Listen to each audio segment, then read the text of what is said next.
mañana. En esta mañana vamos a continuar con nuestra serie de Juan y vamos a estar hablando la segunda parte ya de lo que es Jesús, el buen pastor.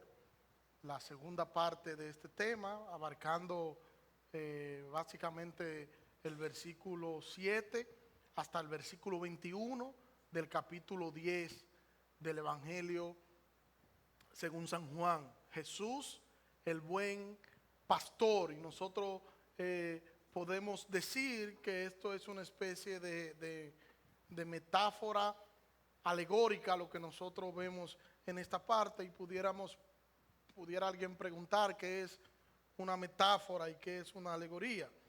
Decir que una alegoría es un concepto filosófico, artístico, literario, que consiste en lo que es la representación de un significado simbólico. Esta palabra alegoría viene de una palabra del latín que se traduce de manera sustitutiva, o indica cuando algo se está hablando de manera figurada, y esto tiene que ver con esta figura que luego se hace una especie de traducción. Es una figura literaria, y como figura literaria la alegoría es una especie de retórica que representa una metáfora ampliada y en algunos casos una personificación de ella misma. Por ejemplo, una alegoría bien puede ser: yo no soy moneda de oro para que todos me quieran. Eso es una especie de alegoría.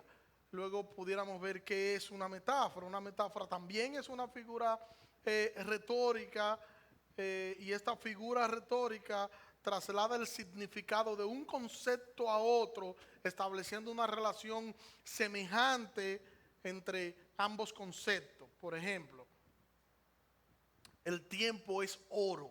Eso es una metáfora.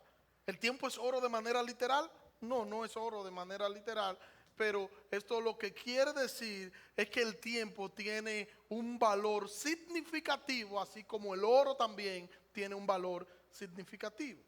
Nosotros vemos entonces en el texto que nosotros tenemos enfrente que Jesús primero hace una alegoría. Jesús dice: yo soy el pastor, yo soy el buen pastor. Y luego pasa a darnos una metáfora en los versículos que tenemos para esta mañana. Primero diciendo, como ya dije, que Él es el pastor. Y luego en esta mañana lo veremos diciendo que Él es la puerta de las ovejas.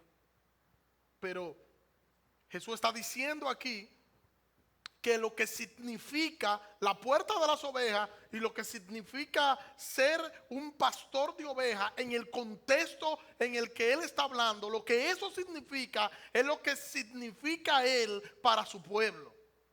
Es tomando el significado de una cosa para atribuírselo a otra cosa, para que el oyente pueda tener una idea clara de lo que Él quiere decir. Eso es lo que está haciendo Jesús aquí en esta parte. Miremos los primeros versículos, versículo 7 hasta el versículo 10. Dice: entonces Jesús les habló de nuevo diciendo: de cierto os digo que yo soy la puerta de las ovejas. Todos los que vinieron antes de mí eran ladrones y asaltantes, pero las ovejas no les oyeron. Yo soy la puerta. Si alguien entra por mí será salvo. Entrará, saldrá y hallará pastos. El ladrón no viene sino para robar, matar y destruir. Yo he venido para que tengan vida y para que la tengan en abundancia. ¿Qué es lo que está sucediendo aquí? Jesús ya le había explicado que Él es el pastor, que Él es el buen pastor, pero ellos no entendieron lo que Jesús estaba diciendo. Ellos no entendieron la figura que Jesús le estaba mostrando. Mire como dice el versículo 6 de ese mismo capítulo 10 de Juan. Dice: Jesús le dijo esta figura, refiriéndose a la alegoría que le estaba diciendo, pero ellos no entendieron qué era lo que Él le estaba diciendo. Entonces, de cierto os digo, le reitera la enseñanza: de cierto os digo que yo soy la puerta de las ovejas. El caso es que algunas veces Los pastores dormían en la puerta y ellos literalmente eran la puerta. Para poder entrar o poder salir del redil, había que hacerlo por encima del pastor que estaba colocado en el hueco que era la puerta del redil. Es una metáfora. Él está diciendo aquí que Él es la puerta a través de la cual todos los creyentes están seguros en el redil divino. Eso es lo que Él está diciendo. Y una vez allí, estando en el redil divino, nadie puede arrebatar las ovejas de sus manos. ¿Por qué? Porque Él es el pastor. Él es el pastor y Él es la garantía de ello. Los pecadores reciben perdón cuando se acercan al Padre y pueden apropiarse de la salvación únicamente a través de Cristo. ¿Por qué? Porque nadie va al Padre si no es a través del Hijo. Solo a través del Hijo el pecador puede acercarse al Padre. Mire cómo lo dice el apóstol Pablo en la primera carta a los Corintios, en el capítulo 1, versículo 26 en adelante. Pues considerad, hermano, vuestro llamamiento. No sois muchos sabios según la carne, ni muchos poderosos, ni muchos nobles. Más bien, Dios ha elegido lo necio del mundo para avergonzar a los sabios. Y lo débil del mundo Dios ha elegido para avergonzar a lo fuerte. Dios ha elegido lo vil del mundo y lo menospreciado, lo que no es, para deshacer lo que es, a fin de que nadie se jacte delante de Dios. Por Él estáis vosotros en Cristo Jesús, a quien Dios hizo para vosotros sabiduría, justificación, santificación y redención, para que, como está escrito, el que se gloría, gloríese en el Señor. ¿Cuál es la base de todo esto? Que la base de la seguridad de la salvación está en Jesucristo, quien es el conocimiento de Dios y la salvación de Dios. El conocimiento y la salvación de Dios es Jesucristo mismo, y eso es lo que está diciendo aquí el apóstol. Por eso todo aquel que quiere ser salvo debe hacerlo solo a través de Jesucristo. Jesús es el único puente que conecta al pecador perdido con Dios. Solo hay un puente, solo hay un solo que puede hacer esto, conectar una cosa con la otra, conectar al pecador perdido con el Dios justo y santo. Y ese es Jesucristo, el Dios nuestro. Él es la puerta del redil divino. Literalmente Él es la puerta del redil divino, porque nadie puede ir al Padre si no es a través de Él. Solo hay una puerta, solo hay un redil, y Él es la puerta. Todos los que vinieron antes de mí, dice Él, eran ladrones y eran asaltantes, pero las ovejas no le oyeron. Aquí Jesús no se está refiriendo a los profetas que Él envió, no está hablando de eso. No podemos incluir aquí a Abraham, no podemos incluir a Moisés, a Elías, no podemos incluir a los profetas que Él envió. Él está hablando de aquellos falsos profetas que se levantaron para engañar al pueblo de Israel. Eso que decían, Dios dijo cuando Dios no había dicho nada. Eso que decían, yo fui enviado de Dios, pero estaban solamente buscando prebenda y buscando beneficiarse por hablar en nombre de Dios. Y también pudiéramos decir, ¿por qué no?, de otros sacerdotes corruptos como Elí, que pusieron en primer lugar a sus hijos, a sus intereses, en lugar del Señor.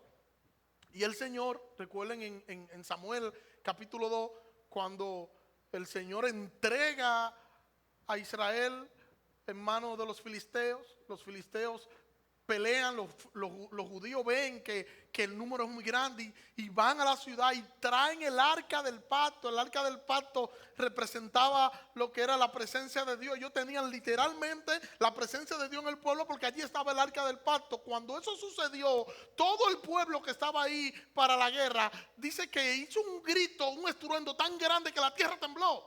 Y los filisteos dijeron, tenemos que ser hombres, o si no vamos a terminar siendo esclavizados por los hebreos. Dios entregó en mano de los filisteos a los hebreos. se llevaron el arca del pacto, o sea, se llevaron la presencia de Dios de entre el pueblo. Y cuando el mensajero salió de la batalla corriendo para decir la noticia de lo que había sucedido en el pueblo, el sacerdote Elí, dice Samuel allí en los primeros capítulos, que estaba recostado en una silla, y cuando escuchó la noticia de que el pueblo había perdido, y no solo que había perdido, sino que se habían llevado el arca del pacto, dice Samuel que Elí cayó desnucado y murió inmediatamente, pero su nuera, que estaba en estado de embarazo, inmediatamente le sobrevinieron dolores y dio a luz un hijo, y le pusieron al hijo Icabod, que traducido es traspasada es la gloria de Israel. Todo eso porque un hombre no hizo lo que tenía que hacer, no se puso en la posición en la que tienen que ponerse los hombres de Dios, de hablar y decir lo que Dios dice. Duélele a quien le duela y gústele a quien le guste, sea Dios veraz y todo hombre mentiroso. Eso le costó a Elí, que luego en el primer libro de Samuel, capítulo 2, desde el versículo 27 al 30, lo que Dios dice allí da miedo. Es espantoso lo que Dios dice de la casa de Elí. Sus hijos hicieron lo que le dieron la gana y a él ni siquiera lo reprendió. Deshonró al Señor y prefirió no molestar a sus hijos. También habían reyes perversos. Y Jesús está diciendo aquí que esa gente que vinieron en nombre de Él y que vinieron corrompidos y los que luego se corrompieron en el camino, como el caso de Elí, no eran ladrones, eran asaltantes, porque no eran hombres enviados por Él. Y Jesús dice que todos esos falsos profetas eran ladrones y que las ovejas verdaderas que había en Israel no lo escucharon. Recuerden que ya dijimos que el redil es el pueblo de Israel aquí. Y las ovejas no escucharon a estos falsos profetas, no escucharon a estos falsos mesías, a estos falsos Cristos, a estos falsos enviados. Y Jesús dice: yo soy la puerta de las ovejas, dice el Señor. El que por mí entra será salvo. Después decimos: bueno, pastor, ¿será salvo de la crisis económica? No. ¿Será salvo de alguna enfermedad? No. ¿Será salvo de la economía? No. ¿De qué será salvo? Será salvo de la ira de Dios. Porque no hay nada más terrible para el pecador que enfrentar la ira aplastante de un Dios santo. No hay nada más terrible para el pecador que encontrarse de aquel lado de la tumba con un Dios todopoderoso y santo y airado contra él. No hay nada más terrible para ese pecador. Mira cómo lo dice Romano, en el capítulo 1 de Romano, la nueva traducción viviente, versículo 16. Dice: pues no me avergüenzo de la buena noticia acerca de Cristo, porque es poder de Dios en acción para salvación a todo aquel que cree, a los judíos primeramente y también a los gentiles. Esa buena noticia nos revela cómo Dios nos hace justo ante sus ojos, lo cual se logra del principio al fin por medio de la fe, como dice en la Escritura. Es por medio de la fe que el justo tiene vida. Y dice el versículo 18, que es el que quiero subrayar: pero Dios muestra su ira desde el cielo contra todos los que son pecadores y perversos, que detienen la verdad con su perversión. La ira de Dios está sobre todos los pecadores. ¿Quiénes son los pecadores perversos? Todos. Todos. Y todos merecen ser aplastados por la ira de Dios, porque todos son culpables. Todos son culpables. Romanos capítulo 5, versículo 8 nos da un aliento. Dice el apóstol Pablo allí: pero Dios muestra su amor para con nosotros en que, siendo aún pecadores, Cristo murió por nosotros.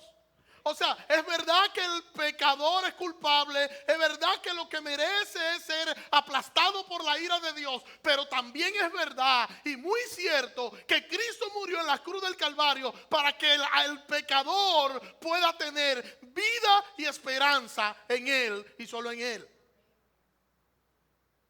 Versículo 10 de nuestro texto de Juan. El ladrón no vino sino para robar, para matar y destruir. Yo he venido para que tengan vida y para que la tengan en abundancia. De aquí nosotros podemos ver también un pequeño contraste entre lo que es el capítulo 8 de Juan. Mire cómo dice el capítulo 8 de Juan, solo el versículo 44. Dice: vosotros sois de vuestro padre el diablo y queréis satisfacer los deseos de vuestro padre. Él era homicida desde el principio y no se basa en la verdad, porque no hay verdad en él. Cuando habla de mentira, de lo suyo propio habla, porque es mentiroso y padre de mentira. Y vemos aquí en el capítulo 8 cómo Jesús está diciendo: ustedes son hijos de vuestro padre el diablo. Y ahora está diciendo aquí en el capítulo 10 que esos que vinieron sin él enviarlo, que eran ladrones, que eran asaltadores, y le da las mismas cualidades que él le está dando al enemigo aquí y en esos textos. El ladrón no vino sino para robar, para matar y para destruir. Yo he venido para que tengan vida y para que la tengan en abundancia. Yo he venido para que tengan vida abundante, es lo que quiere decir el texto. Jesús vino para que sus ovejas tengan ese tipo de vida. Y la garantía de que tendrán esa vida es que fue Cristo quien está prometiendo esto. Esa es la garantía. Él no dice: yo he venido para que quizás o para que tal vez ustedes puedan tener vida. No es eso lo que dice. No. Jesús está diciendo, o está dando una especie de afirmación y está diciendo: yo he venido para que tengan vida. Y no solo para que tengan vida, para que la tengan en abundancia. ¿Cómo yo sé que yo tengo vida? Si yo he venido a Cristo en arrepentimiento y fe, yo tengo vida. ¿Por qué tengo vida si he venido a Cristo en arrepentimiento y fe? Porque Él garantiza vida eterna a todos aquellos que creen en Él. Él garantiza vida abundante a todos aquellos que creen en Él. Y esos que creen, claro está, son los que obedecen y viven conforme a su palabra. ¿Recuerdan lo que Él le dijo a la mujer samaritana en el capítulo 4 del Evangelio de Juan? 4:10 dice: Jesús le respondió y le dijo: mujer, si conocieres el don de Dios y quién es el que te dice dame de beber, tú le hubieras pedido a él y él te habría dado agua viva. Yo soy el buen pastor, dice el versículo 11 de nuestro texto, y el buen pastor da su vida por las ovejas, o pone su vida por las ovejas. Aquí vuelve de nuevo a hacer referencia a lo que es el buen pastor, apunta a lo que es el verdadero pastor. Su fidelidad es tal que su vida estuvo a la disposición de sus ovejas. Esa es la fidelidad de nuestro Señor. Cuando nosotros decimos que se contrataba a un pastor portero para que estuviese en la noche ahí, y el pastor, ese pastor que se le pagaba, que era un portero, que era un asalariado, cuando veía venir el peligro, simplemente salía corriendo porque las ovejas no eran propias suyas. Recuerden que hemos dicho que había un redil común donde se llevaba a los distintos lugares, las ovejas se llevaban a pastar. Y luego entonces en la noche eran llevados a ese redil común, se alquilaba o se le pagaba a un pastor que era el que servía de portero y era quien cuidaba las ovejas. Pero a medianoche, cuando veía venir el peligro, simplemente salía huyendo, simplemente abandonaba las ovejas y se iba, porque era simplemente un asalariado. Dejaba el rebaño solo, expuesto al peligro, expuesto al daño, sean de los lobos, sea de los ladrones que iban a robar el rebaño. Pero Jesús está diciendo: yo no he buscado a un portero para que esté en la puerta. Yo soy la puerta. Yo soy la puerta de las ovejas, y el que entra por mí, ese será salvo, y entrará y saldrá y hallará pasto seguro, porque ya el Señor nos ha dado pasto seguro, que es su palabra. Jesús es la puerta de las ovejas. Y como Él es la puerta de las ovejas, Él defiende a las ovejas a tal punto de que estuvo a la disposición de entregar su propia vida por amor a las ovejas. Cristo en la cruz murió por el pecado de sus ovejas. En la cruz Cristo estaba rescatando ¿a quién? A su pueblo, a su oveja, a sus ovejas de ambos rediles. Romanos capítulo 5, versículo 6. Cuando éramos totalmente incapaces de salvarnos, Cristo vino en el momento preciso y murió por nosotros, pecadores. Ahora bien, casi nadie se ofrecería a morir por una persona honrada, aunque tal vez alguien podría estar dispuesto a dar su vida por una persona extraordinariamente buena. Pero Dios mostró el gran amor que nos tiene al enviar a Cristo a morir por nosotros cuando todavía éramos pecadores. Entonces, como se nos declaró justo ante los ojos de Dios por la sangre de Cristo, con toda seguridad Él nos salvará de la condenación de Dios. ¿De la condenación de quién? De Dios. Versículo 10. Pues como nuestra amistad con Dios quedó restablecida por la muerte de su Hijo, cuando todavía éramos sus enemigos, con toda seguridad seremos salvos por la vida de su Hijo. Así que ahora podemos alegrarnos por nuestra nueva y maravillosa relación con Dios, gracias a que nuestro Señor Jesucristo nos hizo amigos de Dios. Y 8:23 dice: si Dios no se guardó ni a su propio Hijo, sino que lo entregó por todos nosotros, ¿no nos dará también todo lo demás? Si Él envió a su Hijo a morir, su Hijo murió por nosotros cuando nosotros estábamos enemistados con Él, cuando nosotros ni queríamos ni podíamos acercarnos a Él. Él envió a su Hijo a morir por nosotros en la cruz sin preguntarnos. Y dice, si Dios envió a su Hijo a morir por nosotros en la cruz cuando éramos sus enemigos, ¿no nos va a dar también lo que prometió? ¿No nos va a dar también lo que nos ha prometido? Claro que sí. El Señor ha prometido salvarnos y salvarnos en Cristo, y así será. Y así es. No es que quizás, no es que tal vez, no es que puede ser, que bueno, que vamos a ver lo que yo hago en el camino y que quizás eso puede. No es eso. La garantía es que somos salvos si creemos en el Señor, con fe, si entregamos a Cristo nuestras vidas y venimos a Cristo en arrepentimiento y fe, somos salvos. Somos salvos por medio de aquel que nos amó.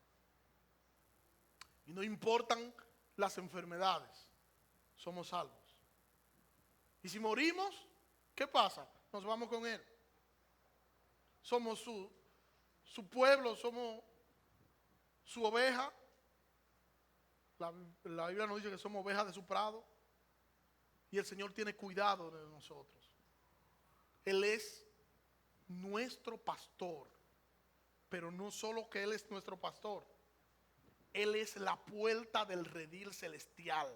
Y eso nos garantiza que lo que Él está diciendo es con certeza, seguridad. Un pastor que estuvo en la disposición de dar su propia vida por ti, ¿no te dará a ti también lo que ha prometido? Lo más extraordinario que te puede pasar no es que el coronavirus no te dé. No es eso. Lo más extraordinario que te puede pasar no es que tú no te enfermes, que no tengas problemas económicos, que no tengas problemas de ninguna índole. Eso no es lo más extraordinario. Lo más extraordinario que le puede pasar a un infeliz pecador es que pueda vivir eternamente en la presencia de Dios, que pueda vivir eternamente deleitándose en la presencia de un Dios deleitoso y santo. Hoy tenemos nosotros garantía de que así será. De que si nosotros morimos, si nosotros podemos morir en este trayecto, nosotros estaremos con el Señor. Pero también tenemos la garantía de que si Cristo viene, estaremos también eternamente con el Señor. Ese es el mayor deleite, el deleite eterno. Jesucristo debe ser el deleite nuestro en medio de todo lo que esté pasando en nuestro mundo perverso y en nuestro mundo pecador. Todo lo que esté pasando a nuestro alrededor debe partir desde un punto, y el punto debe ser que Cristo debe ser nuestro deleite. Que venga lo que quiera venir y lo que tenga que venir, que el Señor es nuestro pastor amoroso.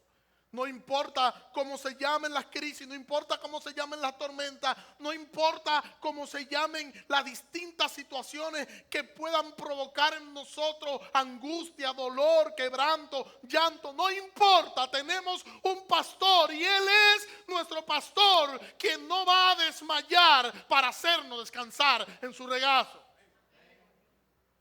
Quien se entregó por nosotros en una cruz para darnos a nosotros vida eterna en Él. Nosotros debemos descansar en su amor, debemos descansar en sus misericordias. Nosotros estamos seguros en los brazos de nuestro amado pastor. Mire cómo lo dice la primera carta a los Tesalonicenses, capítulo 5, versículo 9.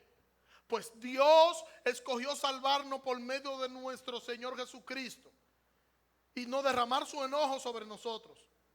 Cristo murió por nosotros para que estemos vivos o muertos, cuando regrese podamos vivir con Él para siempre. Sea que nosotros estemos vivos o sea que nosotros muramos, Cristo es nuestro pastor y estaremos con Él para siempre en el mayor deleite que puede tener ser humano alguno. Dios es nuestro deleite. Tenemos entonces nosotros como creyentes una esperanza gloriosa. Si nosotros vivimos, somos del Señor. Y si nosotros morimos, somos del Señor. Pronto vendrá nuestro Salvador. Y cuando nuestro Salvador venga, nosotros entraremos en el gozo eterno con Él. Porque Él es el gozo nuestro. O debería ser el gozo nuestro. Versículo 12 de nuestro texto de Juan. Pero el asalariado, que no es el pastor y a quien no le pertenecen las ovejas, ve que viene el lobo, abandona las ovejas y huye. Y el lobo arrebata y esparce las ovejas. Huye porque es asalariado y a él no les importan las ovejas. Una palabra dura para los líderes de Israel de ese momento. Nosotros vemos aquí retratado a los líderes de Israel de ese tiempo, esos que veían el rebaño del Señor como una mercancía, esos que venden o se venden como un producto al mejor postor, que lo único que le interesa es lo que ellos puedan conseguir, lo que puedan conseguir de las ovejas, la lana y la leche de las ovejas, que ven las ovejas como una mercancía, que ven el evangelio hoy como una mercancía. Por eso, cuando su bienestar es amenazado, no tienen otra cosa que hacer que huir, porque ellos simplemente están ahí por un interés, y su interés y su enfoque son ellos mismos, no el rebaño del Señor. ¿Cuál es la prioridad de esta gente? Ellos son su propia prioridad, porque a ellos lo único que les interesa es el beneficio que pueden conseguir de las ovejas. Su enfoque son sus prioridades y a ellos no les importa lo que suceda con las ovejas. A ellos lo que les importa es lo que las ovejas le puedan dar. Esto se me parece mucho a lo que es el evangelio de la prosperidad. Versículo 14. Yo soy el buen pastor y conozco mis ovejas, y las mías me conocen. Como el Padre me conoce, yo también conozco al Padre y pongo mi vida por las ovejas. Las ovejas de Cristo, dice él, que lo conocen y escuchan su voz. Y aquí nosotros podemos ver el conocer como una intimidad, una relación de intimidad que tiene Cristo con sus ovejas. Cuando dice que la conoce porque hay esa relación de intimidad con estas ovejas. Y esta relación de intimidad entre pastor y oveja que luego va en crecimiento. Y es una relación tal que el pastor, aun antes de esa relación íntima, estuvo en la disposición de entregar su propia vida por las ovejas que no le amaban, por las ovejas que le odiaban y que eran enemigas suyas. Versículo 16 de nuestro texto de Juan. También tengo otras ovejas que no son de este redil. Aquellas también es necesario traer. Y oirán mi voz, y así habrá un solo rebaño y un solo pastor. Esas otras ovejas que dice Jesús, recuerden que ya he dicho varias veces que aquí el redil es el pueblo de Israel, pero él está diciendo ahora en el versículo 16 que hay otras ovejas que están en otro redil que él va a traer. Eso es lo que él está diciendo. ¿Y cuáles son esas ovejas? Son los gentiles. Pero ahora Jesús está diciendo que tiene esas otras ovejas, las cuales él va a reunir y la va a reunir y va a sacar las ovejas que tienen el redil de Israel, va a sacar las otras ovejas que tienen el otro redil del mundo y entonces va a unirla a ambos en un solo redil y habrá un solo redil y habrá un solo pastor. Los gentiles eran los que no eran judíos y está haciendo referencia a un gentil que es al que no es judío. Mire como lo dice Efesios capítulo 2, versículo 11. No olviden que ustedes los gentiles antes estaban excluidos. Eran llamados paganos incircuncisos por los judíos, quienes estaban orgullosos de la circuncisión, aun cuando esa práctica solo afectaba su cuerpo, no su corazón. En estos tiempos ustedes vivían apartados de Cristo. No se les permitía ser ciudadanos de Israel y no conocían las promesas del pacto que Dios había hecho con ellos. Ustedes vivían en ese mundo sin Dios y sin esperanza, pero ahora han sido unidos a Cristo. Antes estaban muy lejos de Dios, pero ahora fueron acercados por medio de la sangre de Cristo. Pues Cristo mismo nos ha traído la paz. Él unió a los judíos y a los gentiles en un solo pueblo, cuando por medio de su cuerpo en la cruz derribó el muro de la hostilidad que nos separaba. Lo logró al poner fin al sistema de leyes, de mandamientos y ordenanza. Hizo la paz entre judíos y gentiles al crear de los dos grupos un nuevo pueblo en él. Cristo reconcilió a ambos grupos con Dios en un solo cuerpo por medio de su muerte en la cruz, y la hostilidad que había entre ellos quedó destruida. ¿Qué es lo que está diciendo el apóstol Pablo aquí? Que ahora el Señor unió a ambos pueblos. Su pueblo que estaba en el redil, o sus ovejas que estaban en el redil de Israel, sus ovejas que estaban en el redil del mundo, Él lo unió a ellos en un solo pueblo y ahora le llama a ese solo pueblo la iglesia. Y ahora están ambos juntos y contemplados en lo que es la iglesia de Cristo. Versículo 17 de nuestro texto de Juan. Por eso me ama el Padre, porque yo pongo mi vida para volverla a tomar. Nadie me la quita, sino que yo la pongo de mí mismo. Tengo poder para ponerla y tengo poder para volverla a tomar. Este mandamiento lo recibí de mi Padre. Una muestra del amor y de la obediencia del Hijo. El Hijo iba a morir por todos aquellos que el Padre había escogido en la eternidad pasada. El Padre los escogió en la eternidad pasada y el Hijo viene a morir por esos que el Padre había escogido en la eternidad pasada. La obediencia fue tal que lo llevó a la cruz. Por eso dice Filipenses capítulo 2 versículo 8. Se humilló a sí mismo, haciéndose obediente a Dios y muriendo en una cruz como morían los criminales. Y murió allí en una cruz como morían los criminales por obediencia al Padre, para salvar en Él aquello que el Padre había escogido en la eternidad pasada. Él se humilló a sí mismo en obediencia al Padre. Él no se humilló por nosotros. Él no se humilló por mí. Él se humilló por el Padre, en obediencia al Padre. Se humilló por el Padre, por su obediencia al Padre, porque la salvación no se trata de nosotros, sino se trata del Señor y de su gloria. La salvación se trata de Él, y Él lo hizo por Él y para su gloria.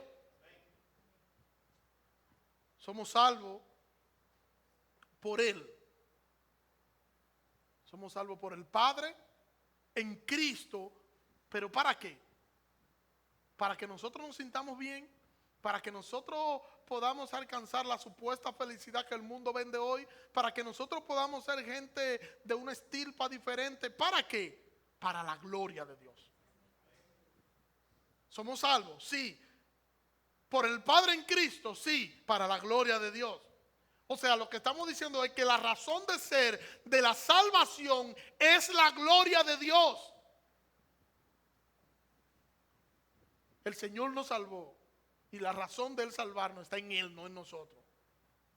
Dios nos salvó por amor a Dios mismo.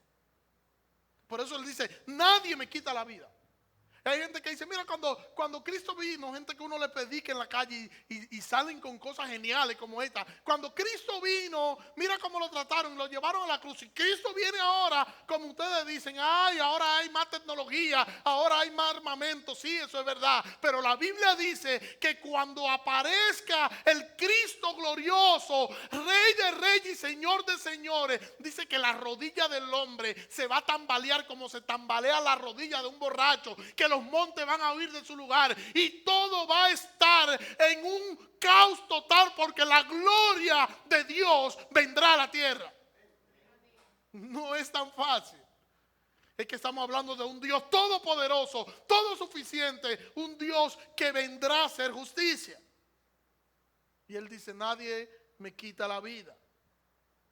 Soy yo que de manera voluntaria la entrego por amor a mis ovejas. Y nadie me la quita por una razón simple, porque nadie me la puede quitar. Si yo no la entrego, nadie me la puede quitar. ¿Y por qué, Jesús? Porque yo soy Dios. Mire lo que Él le dice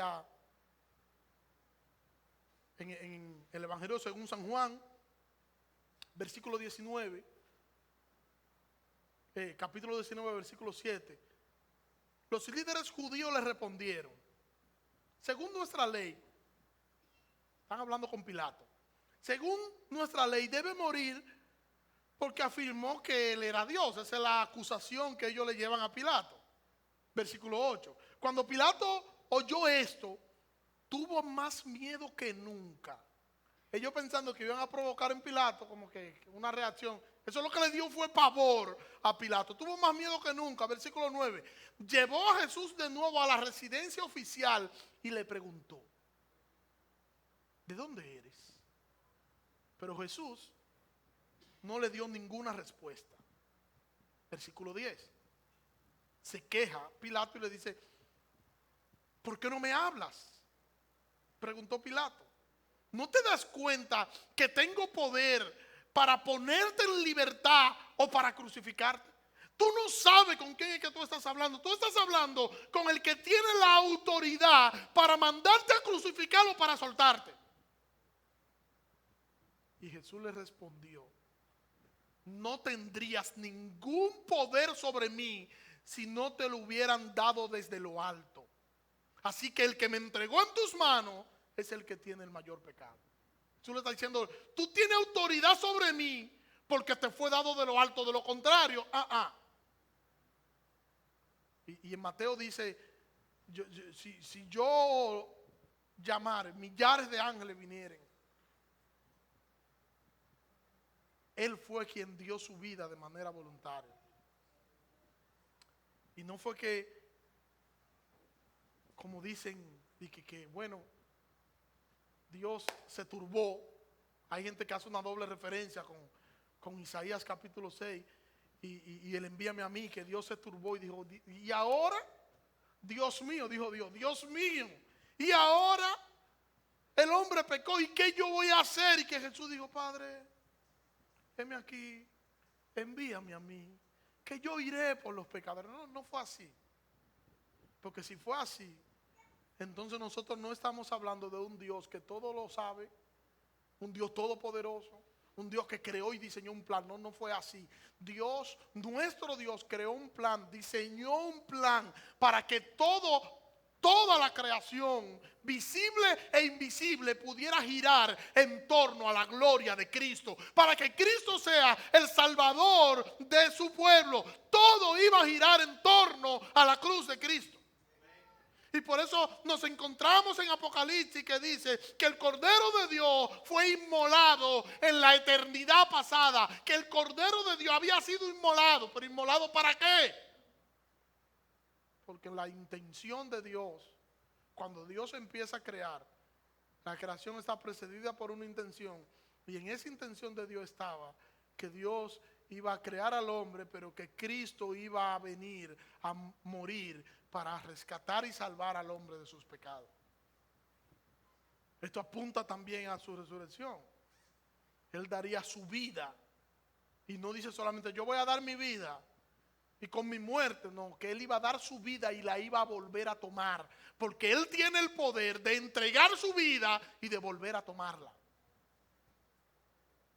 Por eso que yo le puse como nombre a la serie del Evangelio de Juan, Dios con nosotros, el Evangelio de Juan.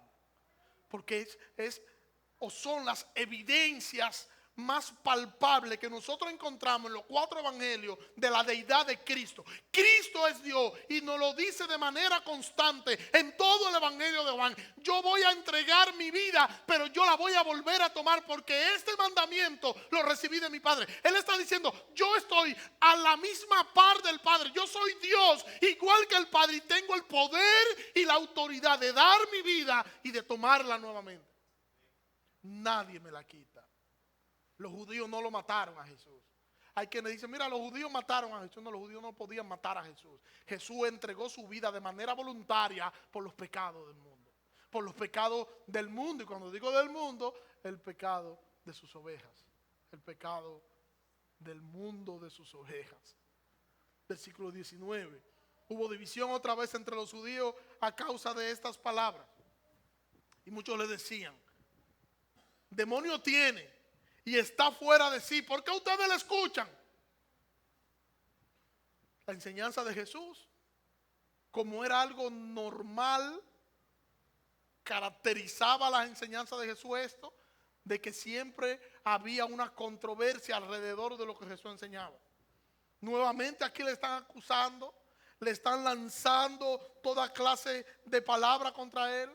Quisieron ridiculizar lo que él estaba diciendo en vez de meditar y arrepentirse, como todavía sucede hoy cuando nosotros predicamos el evangelio.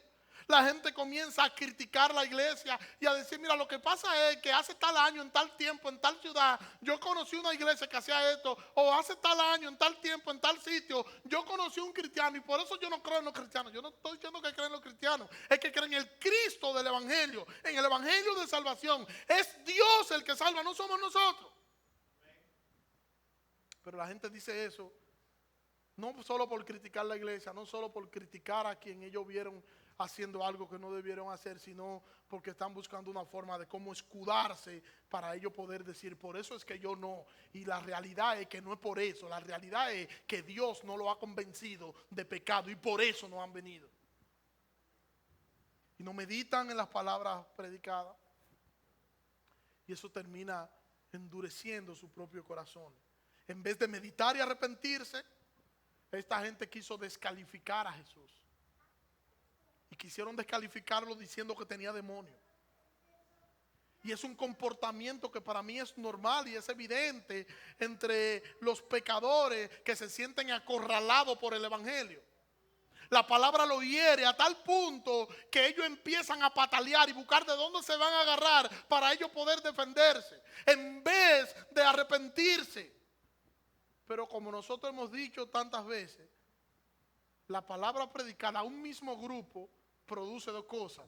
Produce fe en unos y produce incredulidad y endurecimiento en otros. Y el grupo se divide en 2 entonces. Una parte que cree y otra parte que endurecen mucho más su corazón. ¿Y quién produjo ambas cosas? La misma palabra que se predicó al grupo completo. Uno cree por la predicación y otro endurece en su corazón por las mismas palabras.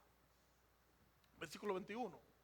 Otros decían, estas palabras no son las de un endemoniado. ¿Podría un endemoniado abrir los ojos de un ciego? Preguntan ellos. O sea, hay un grupo que dijo de antemano ya, no. Este tipo está endemoniado. Lo que él está diciendo es fruto de una persona que está bajo la influencia de un demonio. No puedan creer, no lo escuchen, no crean en él. Y hay otro grupo que dice, sí crean en él, porque lo que él está haciendo, ningún endemoniado lo hace. Llegaron a la misma conclusión a la que llegó el ciego. ¿Recuerdan el ciego en el capítulo 9 de Juan? Voy a leer para que recordemos. 9 de Juan, versículo 30. Qué cosa tan extraña, dice el ciego. A mí me sanó los ojos y ustedes ni siquiera saben de dónde proviene. Sabemos que Dios no escucha a los pecadores, pero está dispuesto a escuchar a los que lo adoran y hacen su voluntad. Desde el principio del mundo nadie ha podido abrir los ojos de un ciego de nacimiento. Si este hombre no viniera de parte de Dios, no habría podido hacerlo. O sea, el ciego está contrarrestando lo que están diciendo los líderes judíos, diciendo, no, es que este hombre no es de Dios por lo que dice. Él dice, pero ¿cómo puede ser de Dios si me abrió los ojos? Y ahora el grupo que Jesús tiene en el capítulo 10 está haciendo lo mismo, está diciendo, pero ¿cómo podemos decir que tiene demonio si lo que él hace, un endemoniado no lo hace? ¿Puede un endemoniado abrir los ojos de un ciego? Un grupo creyó y entendió que el poder milagroso que Jesús poseía provenía de Dios. Jesús es el pastor verdadero, pero también Jesús es la puerta de las ovejas. Sus ovejas están cuidadas por Él.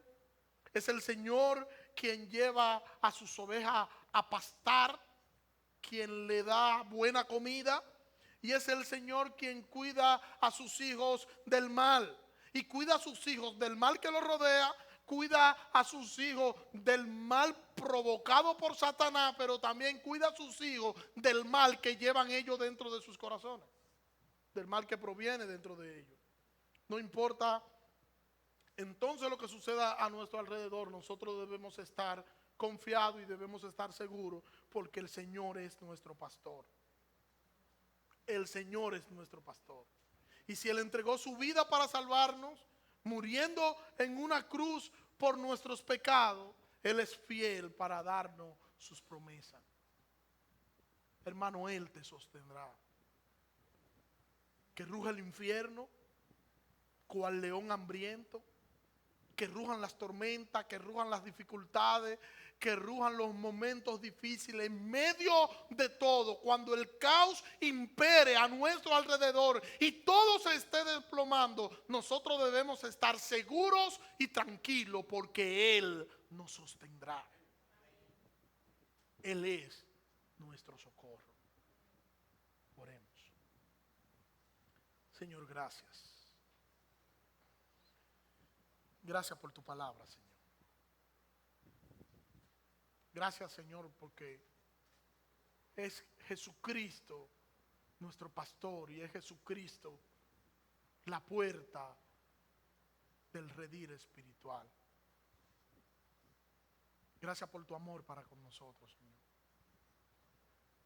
Te pido que nos ayude, Señor, que tu Espíritu Santo aplique tu palabra a nosotros, Señor, y que nosotros podamos vivir confiados, porque es Jesucristo nuestro pastor. Que nosotros podamos entender esto y que podamos vivir conforme a esto, Señor. Ayúdanos, Señor, fortalece nuestra fe, fortalece nuestras vidas, Señor. Ayúdanos, Señor, a contemplar tu gloria, Señor, a través de tu palabra, Señor, y que podamos durante toda esta semana, Señor, que inicia hoy, que nosotros podamos meditar en ello, Señor, y que como consecuencia, Señor, podamos estar fortalecidos, creyendo, Señor, en que tú eres nuestro sustento y en que tú eres nuestro amparo, que tú eres nuestro pronto auxilio en todas las tribulaciones y que tú no nos vas a dejar desmayar. En el nombre de Jesús, Señor. Amén. Dios le bendiga.